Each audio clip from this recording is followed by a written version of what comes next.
Hey there. What's happening? Okay. I need a little organization here, as usual. But I got this big, giant Alaskan fillet knife. And I'm putting some real nice paddock wood handles on them. But these are going to a real, what do you call it, a local bait maker. It's a company called Slick Baits. They're out of Decatur. It's a little family-owned operation, and they real nice people. And they're nice enough to let me make some knives for them. Some fillet knives, you know.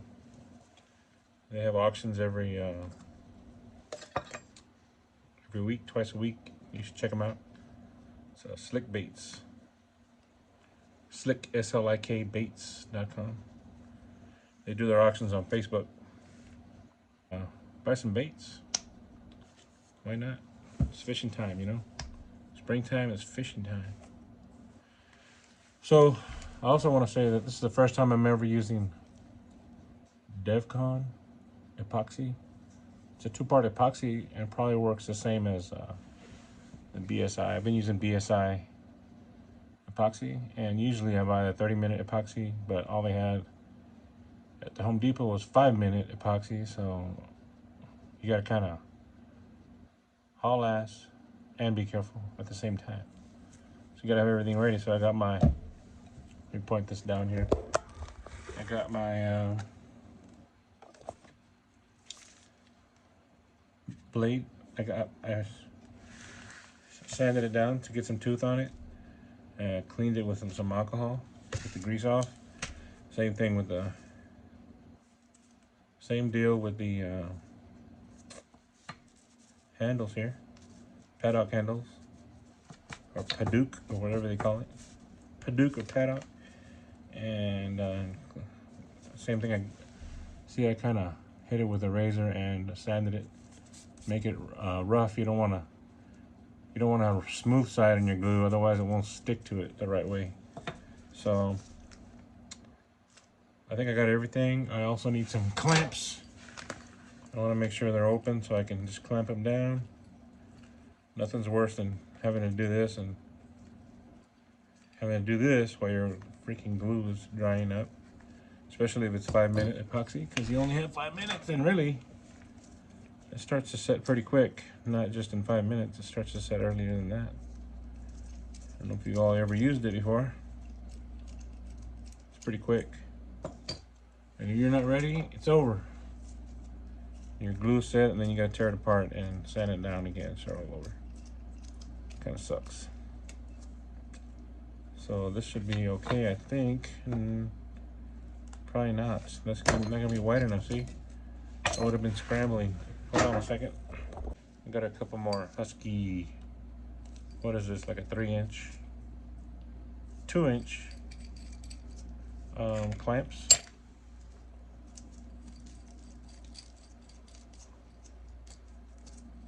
There we go. 2-inch clamps.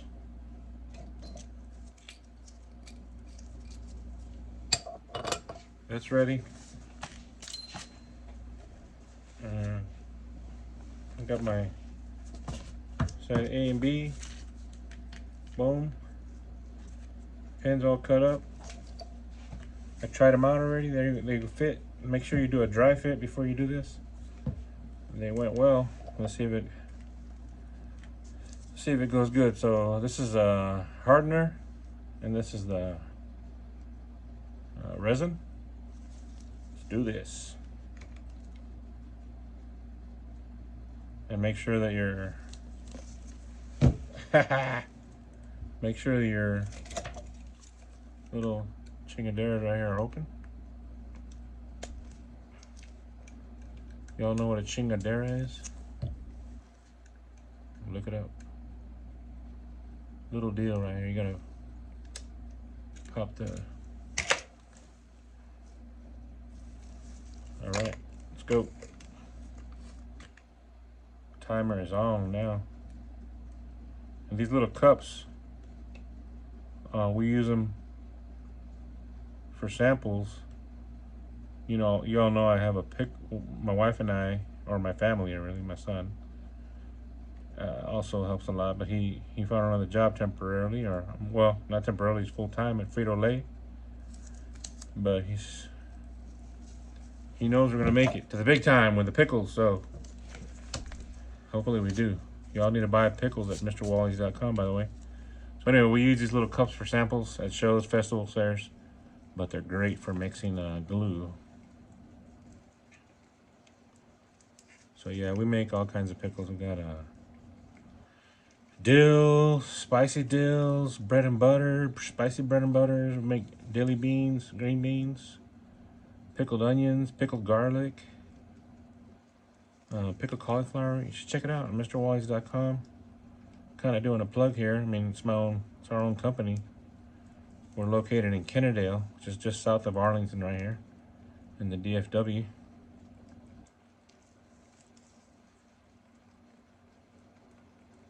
So again, you gotta be quick with this because it's gonna start setting. This is 5-minute epoxy. Now they sell 15-minute epoxy and 30-minute epoxy. This one right here is 5. So I already got 30 seconds in, don't I? It's time to haul ass right here. You can tell the difference when it starts to mix together. It actually changes temperature. So what I like to do is get a little on the stick, on the pin, and push it through here. Kind of work it in, make sure the glue's all the way like that, like so. I put some in there like this, get a little bead on it. And twist and push. Is that a technical term? Twisting and pushing. Twist and push. Twisting and pushing. Right? Make sure the glue's real good in there.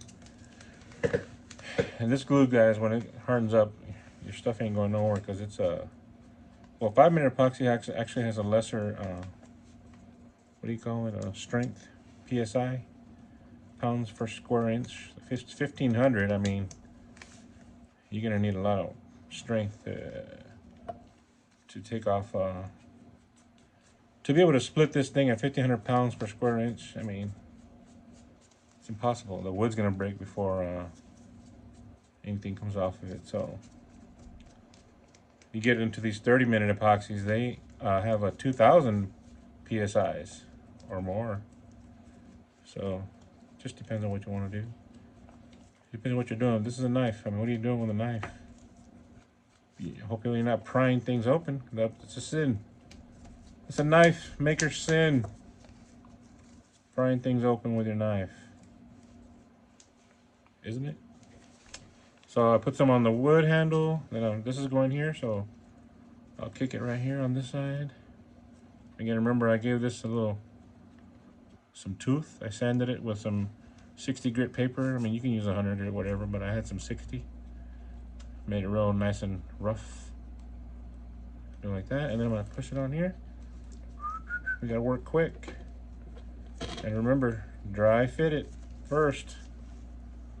You'll remember what I said. If you don't, you'll be like, oh man, freaking Mike told me to dry fit it first, otherwise I wouldn't fit. And here I am. And believe me, I've done it before. I'm like, nah, it'll fit. Whatever.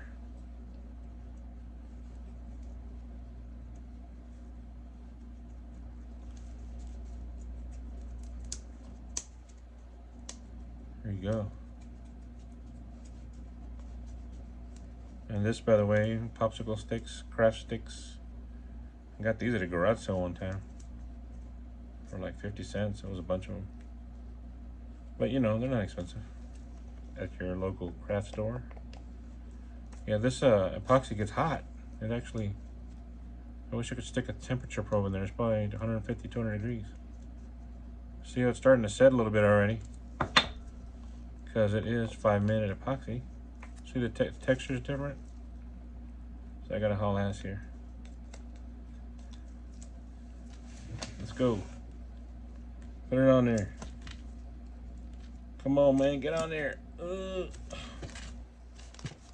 Starting to harden. Make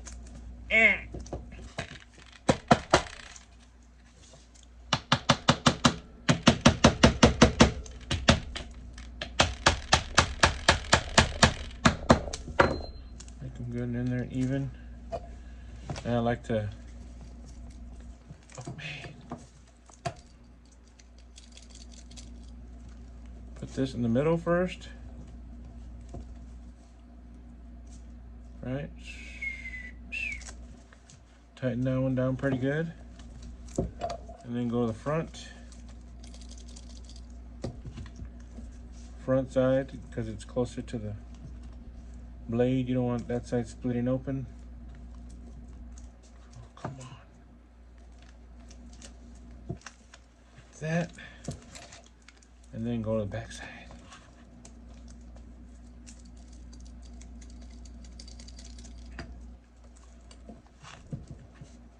I like that spinning technique.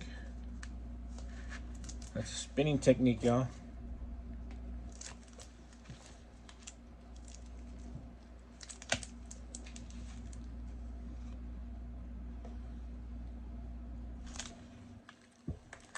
That's it. Dunsies. And you really don't want to over tighten them. I mean, you want it tight, but you don't want to squeeze the crapolis out of it, you know. You want some glue in there. And you want to clean it up as much as you can, because getting this crap off is, it's a whole nother work if you leave too much on there.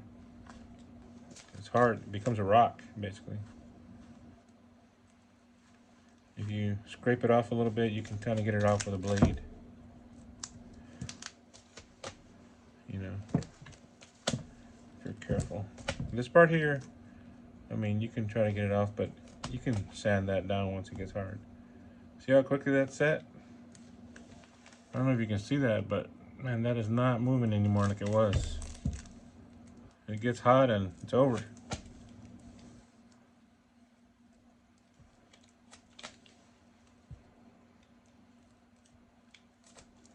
Yeah, that's done. Not moving anymore. So I'm gonna set this aside, and I come back in an hour and we'll sand this down and make it all pretty.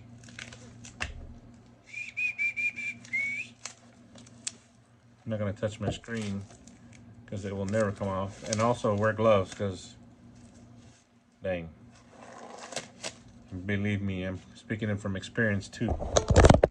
Oh yeah, speaking from experience, wear gloves, because you get it on your fingers. You ever had super glue on your fingers? Well, it's worse.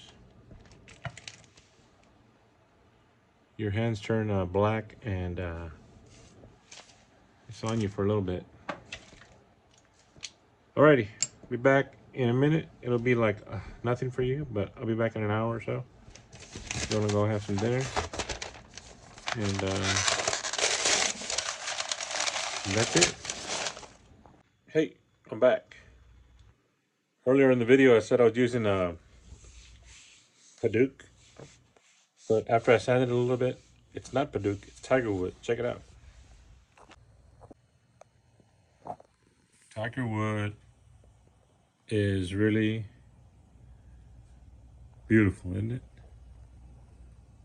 So this is how it looks right now. I haven't really sanded it too much. This is about maybe 100 grit. I'm gonna take it to smooth and polished, just because it's a beautiful wood. I know it's not ideal for a fillet knife, but I just can't keep it like this because I mean, it's pretty, but work on it for a minute. Let me work on it for a minute, and I'll show you what it looks like here after maybe an hour, 30 minutes of sanding. I don't know how long it's gonna take me. Then I'll go 100, and then 200, 300, and let's see how far I go after that. And then I'll give it a little shine. But yeah. I'll be right back.